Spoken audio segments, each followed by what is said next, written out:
تو میں گزارش کروں گا کہ آپ بلند آواز سے جو آپ کو درود آتا ہے، جس کو آپ احسن اچھا پڑھ سکتے ہیں، پڑھ لیجئے، سرکار کی بارگاہ میں حاضری لگوا لیجئے۔ اللہم صلی علی سیدنا و مولانا محمد وعلی آل سیدنا و مولانا محمد صلاة دائمة بدوام مالک الحی القیوم، صلاة و سلام علیک یا سیدی یا رسول اللہ۔ معزز سامعین محترم، یہ تقریب اصالِ ثواب کے لیے منعقد پذیر ہے۔ محمد اسحاق بھائی، محمد مشتاق بھائی، ان کے والد گلزار احمد مرحوم و مغفور، جو اللہ تعالیٰ کے حکم سے اس کائنات میں آئے اور اللہ تعالیٰ کے ہی اذن سے اس دنیا کو چھوڑ گئے۔ تو دعا کریں کہ اللہ تعالیٰ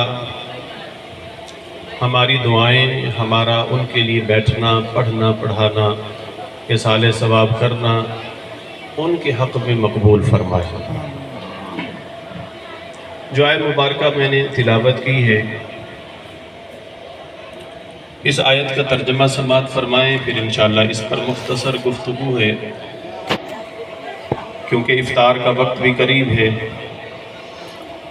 اللہ تعالیٰ قرآن مجید فرقان حمید میں ارشاد فرماتا ہے، یا ایھا الذین آمنوا، اے ایمان والو، کتب علیکم الصیام کما کتب علی الذین من قبلکم لعلکم تتقون، کہ اے ایمان والو، تم پر روزے فرض کیے گئے ہیں جس طرح تم سے پچھلوں پہ فرض ہوئے، لعلکم تتقون، تاکہ تم تقوی اختیار کرو، پرہیزگاری اختیار کرو۔ میرے بزرگوں اور دوستو، رمضان کریم کی آمد ہوتی ہے تو اللہ تعالیٰ ابلیس کو، شیطان کو قید کرنے کا حکم عطا فرماتا ہے اور اس کو قید کر دیا جاتا ہے۔ پھر اللہ رب العزت عبادات کا بھاؤ، قیمت کو بھی بڑھا دیتا ہے۔ جہاں ہم عام دنوں میں فرض پڑھتے ہیں، تنہا پڑھیں تو ایک نماز کا ثواب ملتا ہے، اور اگر ہم جماعت کے ساتھ پڑھ لیں تو 25 یا 27 گنا ثواب ملتا ہے، اور یہی نماز اگر رمضان میں پڑھ لیتے ہیں، باجماعت پڑھ لیتے ہیں، تو اس کا درجہ، اس کی فضیلت اتنی بڑھ جاتی ہے کہ 70 گنا اس کا اجر مل جاتا ہے۔